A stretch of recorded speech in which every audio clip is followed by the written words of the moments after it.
So how good is the Sony ZV-E10 for vlogging? Let's get into it.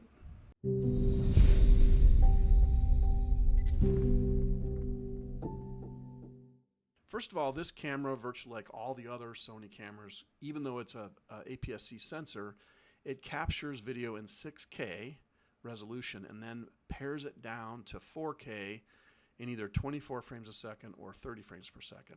Or you can choose 1080p and go all the way up to 120 frames per second. It has a built-in forward-facing 3-capsule microphone that is really quite good. It also comes with a dead cat, which you can see on the lower right on the top of the camera.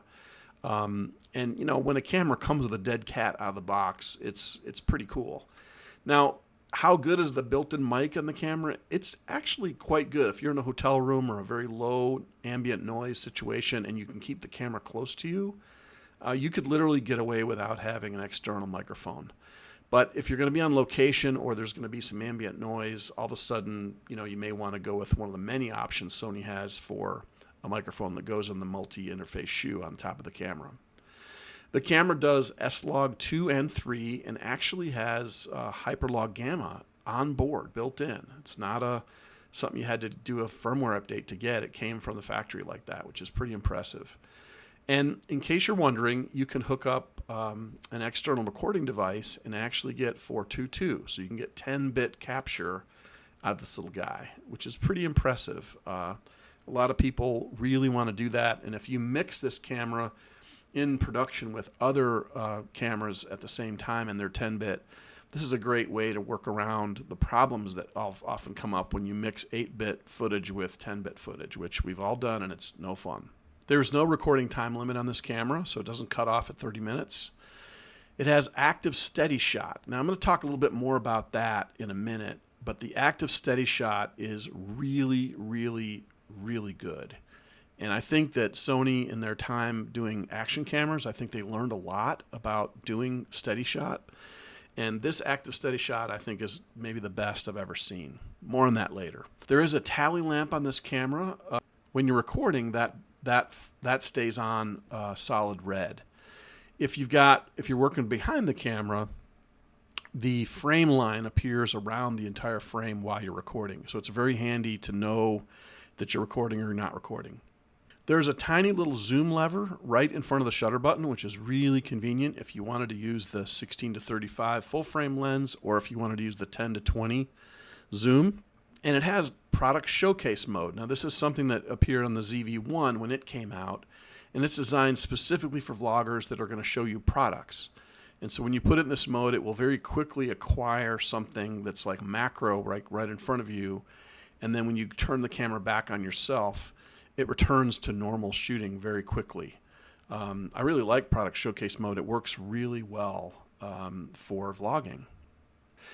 On the video side, there is real-time tracking autofocus, complete with eye and face detection. So yes, if you use this camera with a 51.2 wide open, it will track an eye all day long, no problem. And it has both headphone and microphone ports on the side. So if you wanted to use something else from Rode or the Go or whatever you want to use, you can plug it in there. But man, I really like the Sony mics. They're incredible.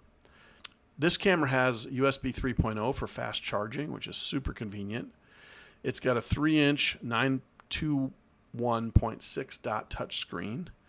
And the entire camera, complete with battery and card in it, weighs 12.1 ounces. So way less than a pound. It's amazing that they packed all this into a tiny little spot like that. Now here are my settings for video in case you want to try some vlogging or just some video. I don't want to spend a lot of time on this. Unfortunately, this camera does not produce HDMI information out. So normally I record the screens, which makes it a lot easier for you. But this list is in order as you find them. So if you just start on the first page of the menus, you'll figure it out really quickly. These are all my settings for the camera. It's quite easy to do, actually. So I spoke a little bit earlier about active steady shot, and I wanted to return to that concept again.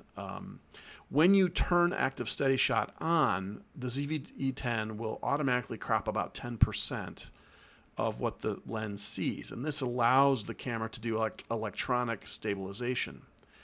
Now, when you start with the 11mm lens attached and then you turn on steady shot, the working field of view becomes about 12mm or 18.15mm in full frame. So it's basically a 1.1 times conversion. And this is literally how I always shoot my ZV-E10 with the 11mm lens. It's just a fantastic combination. Now, let's take a look at some footage shot with the ZV-E10 with the 12mm attached, as well as the brand new mic from Sony as well. I'm now in my wife Ellie's scrapbook room. There's no light on, just window light with blinds that are closed. So one of the big advantages of this lens, I think, is the speed of it and how wide it is. Because I've got the camera in active steady shot, it's really about an 18mm lens instead of 16.5 because it has a 1.1 crop factor. And I think that makes this lens perfect for vlogging. And now I've got the light on. It's an LED daylight bulb, so it should match what's going on outside. And you can see I'm a little dark in my face, but as I turn this way, it starts getting better. And finally now I've got a decent exposure. Not too bad. And I probably should have the big flower behind me because that would be cool. Also, this grip is not just a grip, it also is a tripod, so I can just set it down like so, and I can find kind of a sweet spot to be in and do a stand-up or whatever I need to do. Now, to me, I'm a little hot on my face right now, but I can fix that later because I'm shooting an HLG, or hyperlog gamma, and it's a huge, wide swath of exposure that the camera's capturing. It's more of a pro feature from the pro video cameras, and I can't believe they put it in the ZV-E10. So thank you, Sony, I appreciate that. If I move a little bit, the camera definitely, the active steady shot really helps a lot, smooths things out substantially, which I'm very glad about. And even if I walk, if I'm careful with my heel and toe, I can actually get pretty decent results, although I just walked out of the light. So I'm going to walk a little bit and show you my new motorcycle. This is a bike that I'm pretty excited about. I've been a BMW guy for years and years and years, and this is a Yamaha Super Tenere that is going to be headed out to Colorado in just a few weeks. I leave a bike out west so I can fly and use the cheap airlines like Allegiant and Frontier, and I like fly out there and ride, and then I just fly home again. It's pretty slick. My bike that'll stay in Tennessee, my trusty steed, is a BMW GS 1200 adventure bike. I love this bike. I've ridden it 53,000 miles. So I'm hoping to put some more miles on the V-Strom out there. And these are just my tools, my lawnmower, whatever. Just an excuse to kind of vlog. A lot of color back there, just to kind of show you what it's like with this grip and this whole setup. Okay, I want to do one last test with this 11mm lens, the ZV-E10, the grip, and the ECM B10 microphone. I'm now in the garage, but I've set the camera on the tripod legs, which are built into the grip, just so you can hear what I sound like when I'm not right in front of the camera. I'm really excited because I'm going to start vlogging on a regular basis from the motorcycle, and my primary vlogging kit is going to be what I'm using right now. So I'll be taking this on the road next week. Actually, I'll be flying out to Colorado Springs to ride another motorcycle called Suzuki V-Strom, and I will take you with me and post some videos from the road.